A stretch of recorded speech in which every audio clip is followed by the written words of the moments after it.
ఎమ్మెల్యేలుగా, ఎంపీలుగా,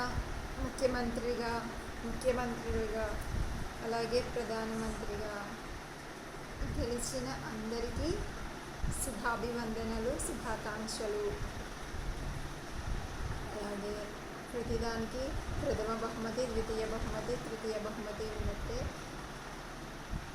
ఎంతోమంది అభ్యర్థులు ఈ పోటీలో పాల్గొన్నారు.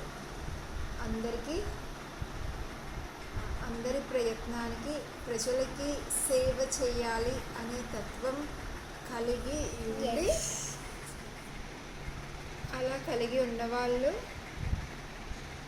కలిగిన వాళ్ళలో కొందరు ఇలా పోటీ చేస్తారు. అందువల్ల ఒక మంచి ఉద్దేశంతో అందరూ పోటీ చేశారు కాబట్టి అందరికీ శుభాకాంక్షలు. అలాగే ఇప్పుడు గెలిచిన వారికి ప్రత్యేక శుభాకాంక్షలు తెలియజేస్తాం కాబట్టి ఏ సందర్భం ఎలాంటి పోటీలో అయినా అందువలన గెలిచిన వాళ్ళందరికీ ప్రత్యేక శుభాకాంక్షలు, శుభాభివందనలు.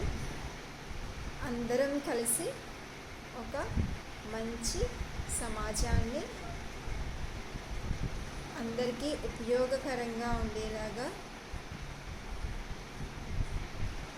అన్ని వసతులు సరైన సమయంలో సమకూరేలాగా చేస్తారని ఆశిస్తూ అందరికీ మరొకసారి గెలిచిన అభ్యర్థులందరికీ శుభాకాంక్షలు.